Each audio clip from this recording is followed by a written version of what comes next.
Hey everyone, it's Heidi again with Hush Hush Magazine.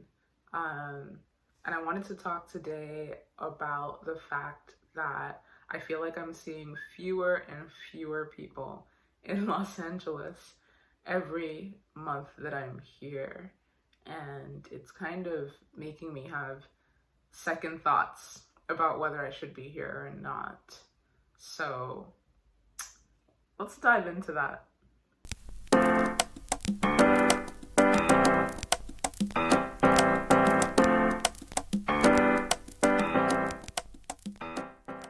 So, as you guys know, I moved to LA a couple of months ago, halfway through the year in 2020, because of the pandemic. I wanted more sunshine, I wanted better food, I wanted more diversity compared to Seattle, all things which I've definitely been getting.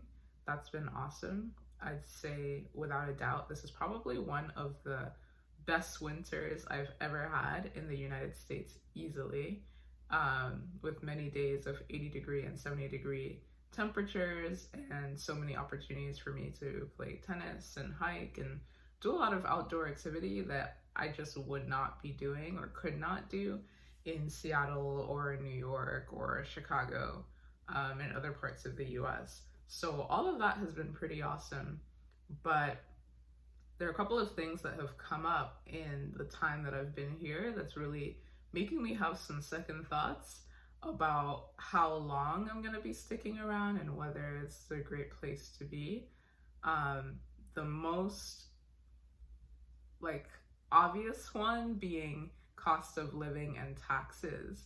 California, as you guys might already know, has one of the highest state taxes, or maybe it's income tax, yeah, like state income taxes. I think it's like 13%. And cost of living has been very apparent. Recently, I've been looking for a new place to stay and looking for one-bedroom apartments in Seattle. I had a budget of around $2,000, and there were a number of places that were relatively new, relatively modern, that fit within that budget or are really close, like plus or minus $150 of that budget. In Los Angeles, it's a totally different story. First of all, most of the buildings are old, and the buildings that are old are on the cheaper side, under $2,000. But for every other place that's either new or relatively modern or renovated, they all pretty much start at like $2,300, $2,400 for a one bedroom. I think the median is around $2,600 or $2,500. And so that really sucks because you're paying almost $3,000, which could easily go into a mortgage or go into stocks or go into literally anything else, and you're paying that to still live in a box, basically. There are a couple of homes that are $3,000 and are really nice and over 1,000 square feet with views of hills and things like that. But then at that point, you're paying $3,000 for a place that's not yours, which for me personally is just mind-blowing. So I can definitely see now that I'm a couple of months in why so many people, once the pandemic hit, decided to give up their $2,600 or $3,000 place and go live somewhere cheaper just to save that money and be able to use it for other purposes. So I think that's probably the number one reason.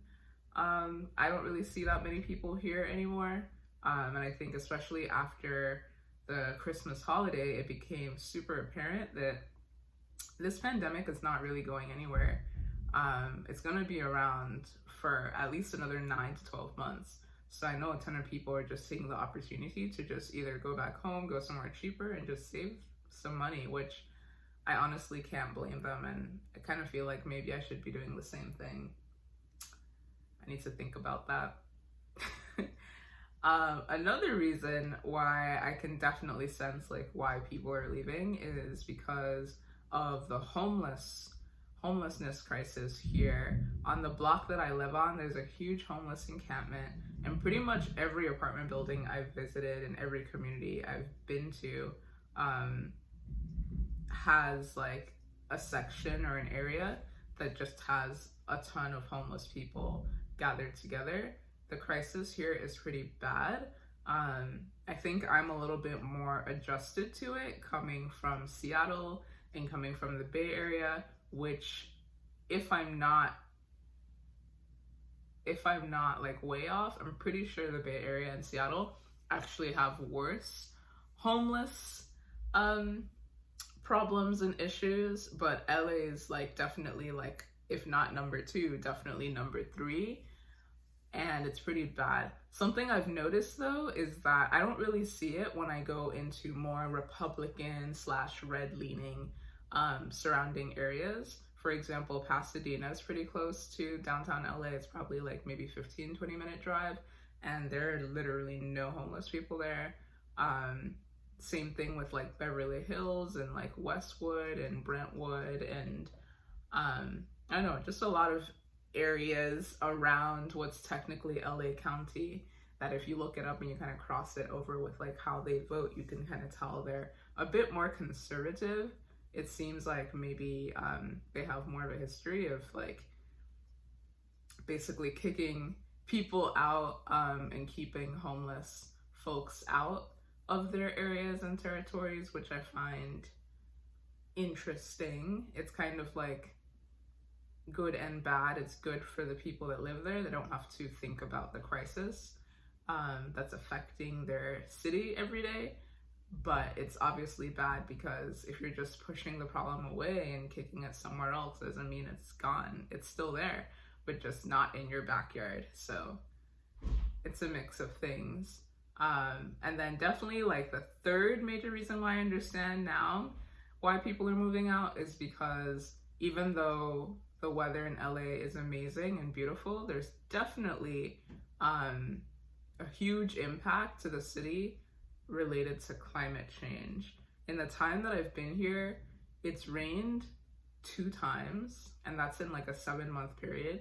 So drought is definitely like real. I don't think they're going through it right now, right this second, but I know definitely, 5 or so years ago, there were multiple back-to-back years of just no rain, no water. And they had to go to some extreme measures to be able to conserve water and make sure everyone had enough. So that's definitely one element.